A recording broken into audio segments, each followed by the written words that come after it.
ಪಾಳುಬಿದ್ದ ಮನೆಯಲ್ಲಿ ಬಾಲಕಿ ಮೇಲೆ ಅತ್ಯಾಚಾರಕ್ಕೆ ಯತ್ನ. ದೇವರ ರೂಪದಲ್ಲಿ ಬಂದು ರಕ್ಷಿಸಿದ ಮಂಗಗಳು. ಕಿಡಿಗೇಡಿಯೊಬ್ಬ 6 ವರ್ಷದ ಬಾಲಕಿ ಮೇಲೆ ಅತ್ಯಾಚಾರಕ್ಕೆ ಯತ್ನಿಸಿದ ಸಂದರ್ಭದಲ್ಲಿ ಮಂಗಗಳ ಹಿಂಡು ಮಧ್ಯಪ್ರವೇಶಿಸಿ ಬಾಲಕಿಯನ್ನು ರಕ್ಷಣೆ ಮಾಡಿರುವ ಘಟನೆ ಉತ್ತರ ಪ್ರದೇಶದ ಮೀರತ್ನಲ್ಲಿ ನಡೆದಿದೆ.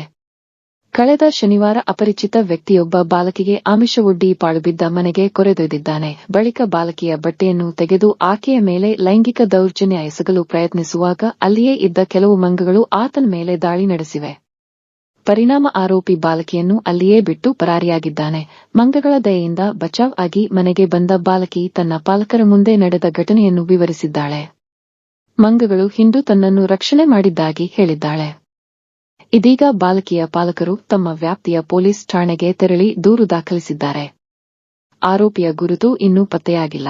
ಪೋಕ್ಸೋ ಕಾಯ್ದೆ ಅಡಿ ಪ್ರಕರಣ ದಾಖಲಿಸಿಕೊಳ್ಳಲಾಗಿದ್ದು, ಪರಾರಿಯಾಗಿರುವ ಆರೋಪಿಯನ್ನು ಪತ್ತೆಹಚ್ಚಲು ಪೊಲೀಸರು ತನಿಖೆ ಕೈಗೊಂಡಿದ್ದಾರೆ.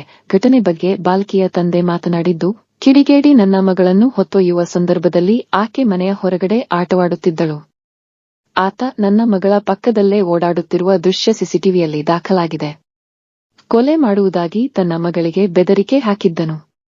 ಮಂಗಗಳ ಹಿಂಡು ಮಧ್ಯಪ್ರವೇಶ ಮಾಡದೆ ಹೋಗಿದ್ದರೆ ನನ್ನ ಮಗಳು ಸಾವಿಗೀಡಾಗುತ್ತಿದ್ದಳು ಎಂದಿದ್ದಾರೆ. ಬಾಗ್ಪತ್ ಸರ್ಕಲ್ ಇನ್ಸ್ಪೆಕ್ಟರ್ ಹರೀಶ್ ಬುಡೋರಿಯಾ ಮಾತನಾಡಿ, ಮಂಗಗಳ ಹಿಂಡು ಬಾಲಕಿಯನ್ನು ರಕ್ಷಣೆ ಮಾಡಿದ ಘಟನೆಯ ಬಗ್ಗೆ ಕೇಳಿದ್ದೇವೆ. ದೂರು ದಾಖಲಾಗಿದ್ದು, ತನಿಖೆ ಆರಂಭಿಸಲಾಗಿದೆ. ಆರೋಪಿಯನ್ನು ಗುರುತಿಸಲು ಮತ್ತು ಬಂಧಿಸಲು ಪ್ರಯತ್ನಿಸುತ್ತಿದ್ದೇವೆ ಎಂದಿದ್ದಾರೆ.